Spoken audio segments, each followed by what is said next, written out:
আজি অসম গণ পৰিষদৰ ভাতৃ সংগঠন অসম যুৱ পৰিষদৰ কেন্দ্ৰীয় সমিতিৰ সাধাৰণ সম্পাদক গৌতম বৰাই মৰিগাঁও ৰয়েল চিনে ছবি গৃহত সাৰ্থৱ জুবিন গাৰ্গৰ অতি চৰ্চিত অসমীয়া কথা ছবি ৰৈ ৰৈ বিনালে দেখুৱাবলৈ লৈ আহিল 21জনকৈ অনাথ শিশুক।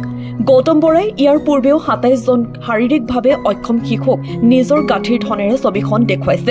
শিশুসকলে ছবিখন উপভোগ কৰাৰ প্ৰাৰম্ভণিতে জুবিন গাৰ্গৰ প্ৰতিচ্ছবিত বন্তি প্ৰজ্বলন কৰি শ্ৰদ্ধাঞ্জলি জনোৱা পৰিলক্ষিত হয়।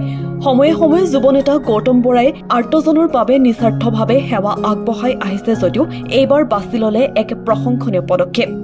আমাৰ জুবিন গাৰ্গ ডাঙৰীয়া তেখেতৰ যি শেষৰখন ছবি ৰৈ ৰৈ বিনালে আজি আমাৰ সকলো অসমৰ ইমূৰৰ পৰা সিমূৰৰ সকলোৱে দেখা পাইছে। চিনেমাখন তেখেতক শ্ৰদ্ধাঞ্জলি জনাইছে আৰু তেখেত যিহেতুকে ইয়াৰ পাছৰ পৰা আমি পিছত চিনেমা দেখা নাপাম বা তেখেতক কায়িকভাৱেতো নাই আমাৰ মাজত আৰু ছবি গৃহত আজি তেওঁক এবাৰ চাবলৈ সকলোৱে হেতাৰ পৰা লগাইছে। সেইখিনি সময়ত মই ভাবিলোঁ কি আমাৰ যাতে অসমৰ ইমূৰৰ পৰা সিমূৰৰ সকলো দুখীয়া শ্ৰেণীৰ পৰা আদি কৰি সকলোখিনিয়ে চাইছে। কিছুমান এনেকুৱা ষ্টৰ মানুহ আছে যিখিনিয়ে চিনেমাখন চাগে চাবলৈ আজিকালি হলত 150 টকা তল টিকেটেই নাই, গতিকে তেওঁলোকৰ চাবলৈ অলপ অসুবিধা সেইখিনি ক্ষেত্ৰত।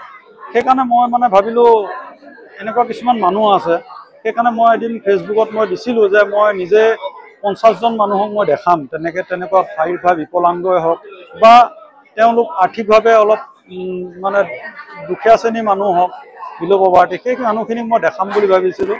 আৰু সেই অনুপাতে আজি আমাৰ মাজত এই যি 22জন ল'ৰা ছোৱালী আছে অনাথ ল'ৰা ছোৱালী, তেওঁলোকক আজি প্ৰথম দেখাইছোঁ। ইয়াৰ আগত মোৰ এতিয়ালৈকে 47জনক মোৰ দেখুওৱা হৈ গৈছে আৰু মই ভাবিছোঁ হয়তো মই 50জন বুলি যদিও কৈছোঁ ইয়াতকৈ হয়তো আৰু বাঢ়িব পাৰে।